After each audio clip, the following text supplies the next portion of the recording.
The race for the 20th Congressional District is starting to heat up now. The latest Siena Research Institute poll does show that Democrat Scott Murphy is leading Republican challenger Chris Gibson. But again, there's still some time. Here to talk more about this poll with Steve Greenberg from Siena. Steve, how are you? I'm good, Julie. How are you? I'm fine, thanks. Tell us about this latest poll with these two candidates. Well, with a little more than 6 weeks to go until Election Day, Scott Murphy has an early lead, 17-point lead, 54% for Murphy, 37% for his Republican challenger, Chris Gibson, who's making his first run for office.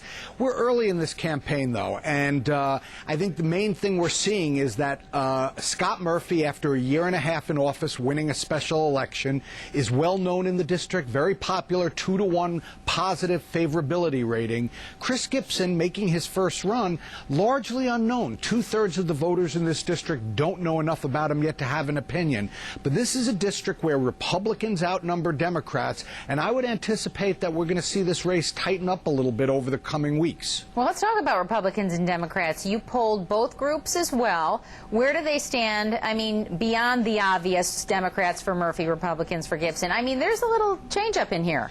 Well, it's interesting. You know, independents are with Murphy as well as Democrats. Independents in this district tend to act a little bit more like Republicans. But these Republicans here are not rock-solid Republicans. And as an example of that, we asked voters how they feel about Sarah Palin. Overwhelmingly in this district, voters have an unfavorable view of Sarah Palin.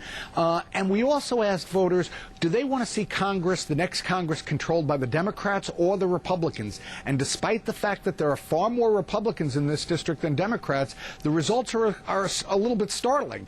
46% say they want to see it controlled by the Democrats.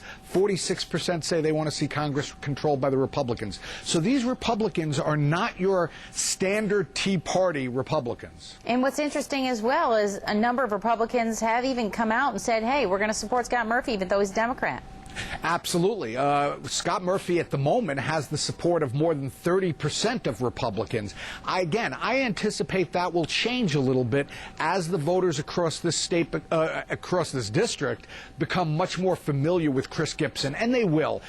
We saw that Scott Murphy was a first-time candidate himself when he ran against Jim Tedisco in the special election. At the beginning of the campaign, he was barely known. By the end of the campaign, he was well known. And I expect the same will happen with Chris Gibson over the course of the next several weeks. Well, before we go, both of these candidates do have their TV ads running. What do you think Gibson needs to do to really get his name out there? Because I think you're right. I think a lot of people, when you put the two up, most have heard just because of the last year of Murphy. But Gibson, you're right. I mean, not a lot of people know a whole lot about what he stands for. But that's what campaigns are all about. They're about educating voters. It's about the chance for the candidates to get out, to educate voters about themselves, their positions, what they want to do, and to educate voters about their opponents. And I think Chris Gibson is on TV now, running commercials, on radio, running commercials.